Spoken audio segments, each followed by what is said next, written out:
Welcome back po sa Panahon TV. Time check muna tayo. Philippine Standard Time po natin ay 5:03 ng umaga.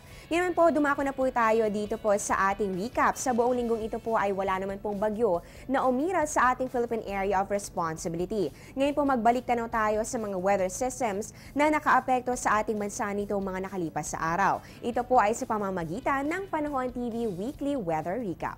Noong Lunes po, yan po ay December 23, nakaapekto po ang northeast monsoon, yan po ay sa Northern Luzon, tulad na lamang sa mga lugar ng Cagayan Valley, Cordillera at maging sa Ilocos Region. Samantala, umiral rin po at nakaapekto ito pong trough ng low pressure area, dyan po yan sa May Mindanao. Pagsapit naman po ng December 24, yan po ay bisperas ng Pasko, nakaabot po ang wind convergence, yan po ay sa May Bicol at Quezon Province, habang nagpatuloy naman ang epekto ng hangin amihan, dyan po yan sa May Northern Luzon. Miyerkules naman po, yan nga po ay December 25 at araw po ng Kapaskuhan. Nagpatuloy naman po ang maulap na panahon, yan po ay sa May Mindanao dahil pa rin po yan dito sa trough pa rin ng low pressure area. At may hinang pag-ulan naman sa Hilagang Luzon dahil pa rin po ito sa hanging amihan. Kinabukasan, magandang balita ang natanggap natin dahil hindi na po nagkaroon ng epekto ang trough ng low pressure area at tanging ang hanging amihan na lamang ang nakaapekto dito sa ating bansa. At kahapon nga po, araw po ng Biyernes, thank God it's Friday tayo dahil walang bagyo anuman sama ng panahon na nakaapekto at syempre po ang dominant weather system lamang natin ay ang tail end of a cold front at pati na rin po ang northeast monsoon o yung hanging amihan. Magpapatuloy kaya ang ganitong klase ng panahon sa araw na ito ng Sabado. Alamin po natin ang kasagutan kasama ang isang weather forecaster na Pag-asa. Walang iba kundi si Mr. Buddy Javier. Good morning, Mr. Javier. Magandang umaga naman, Amor. Mr. Javier, matapos po ang malalakas sa bagyong naranasan hindi lamang po dito sa Pilipinas, kundi pati na rin po sa iba't ibang dako ng mundo ngayong taong 2013. Mainit po na usapin pa rin ang tungkol dito sa climate change. Kung pag-uusapan po natin ang konsepto nito para mas maunawaan po ng lahat pareho lang po ba kapag sinabi natin na global warming at climate change? Ano-ano po ba ang pinagkaiba ng dalawang ito at alin po ba dito yung maaari nating ipakahulugan o yung gamitin para po i-describe yung mga nararanasan natin ngayon sa ating mundo? Actually, ang global warming at climate change ay dalawang fenomena at ito po ay may kaugnayan sa bawat isa. Ngayon pag ang climate change, ito po ay resulta ng global warming. Ngayon pag-usapan natin ang anong ibig sabihin ng global warming. Ito po yung pagtaas ng temperatura sa atmosphere at isang kadahilanan po nito, yung pong pag-emit ng mga gases. Ito po yung tinatawag natin na greenhouse gases. Mga halimbawa nito, yung carbon dioxide, carbon monoxide, at sulfur gases. At ito po ay isang halimbawa, ito po yung usok ng mga sasakyan, usok ng mga industriya, kagaya ng mga faktorya at mga pagsusunog ng mga bagay-bagay, kagaya ng mga basura. Samantala, ang climate change naman, ito po yung pagbabago ng klima sa isang rehiyon na ito po ay nangyayari sa mahabang panahon. At ito po ay nagkakaroon ng, kumbaga nagkakaroon po ito ng rainfall pattern. At napapansin nyo po, yung mga, nung nakarang buwan, nagkaroon tayo ng bagyong Yolanda. At isa yun sa halimbawa at yung mga enhanced na habagat po natin.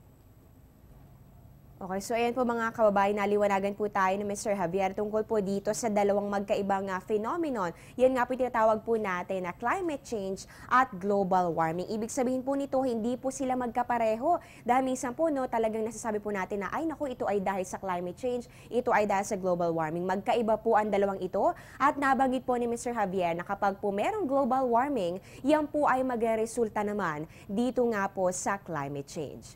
At ito naman, Mr. Javier, dagdag kaalaman pa rin, ano po ba yung tinatawag natin na ozone hole at may kinalaman po ba ito dito sa climate change? May direct effect po ba ang pagnipis ng ating ozone layer sa sinasabing climate change? Ang ozone hole ay technically hindi butas, kundi ito isang rehiyon kung saan manipis po yung ozone layer po natin.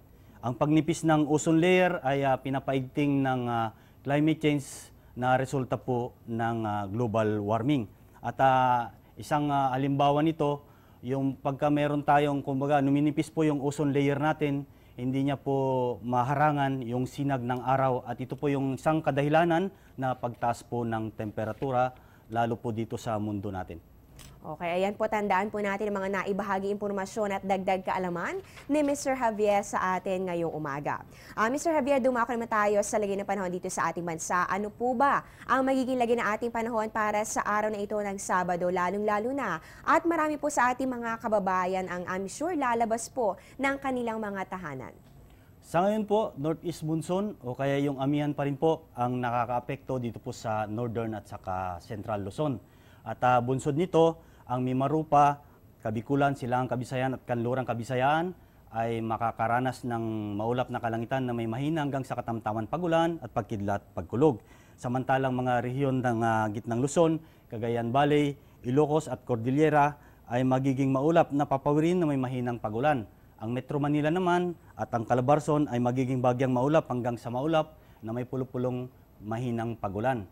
At ang nalalabing bahagi ng bansa naman ay magiging bagyang maulap hanggang sa maulap na may pulupulong pagulan o pagkidlat pagkulog.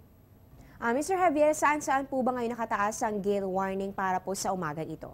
Sa ngayon po, nakataas po ang gale warning dito po sa seaboards ng Northern at saka Central Luzon at Eastern Seaboard at Western Seaboards ng Southern Luzon. Ayan po, para po sa ating mga kababayan na kabilang po dito sa mga nabanggit na baybay ni Mr. Javier, hindi pa rin po kayo pwedeng pumalaot dahil mapanganib pa rin po ang malalaking alon dyan. Mr. Javier, eto naman patuloy na umiiral ang Northeast Monsoon o hanging amihan dito sa ating bansa. Since ngayon nga po ay Saturday, maaari po ba nating ibahagi ang 5 sa pinakamalamig na temperaturang naitala ng Pag-asa para po sa linggong ito? Ang mga pinakamalamig na temperatura na itala sa mga lugar sa linggong ito ay kagaya ng Baguio City, 14.5 degrees Celsius, ang Basco, 16.4 degrees Celsius, Malaybalay, 17.5 degrees Celsius, yung Tuguegarao po, 19.0 degrees Celsius, at yung Lawag, 21.8 degrees Celsius.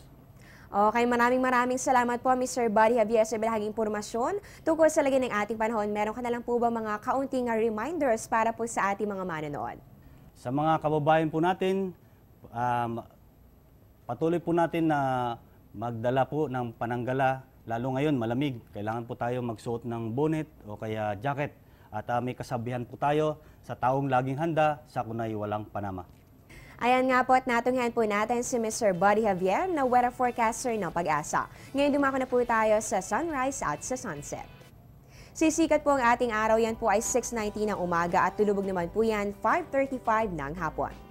Para naman sa ating moonrise, yan po ay 1:43 ng umaga. Moonset naman po natin ay 1:39 p.m. at para po sa ating illumination, aabot po ito ng 26%.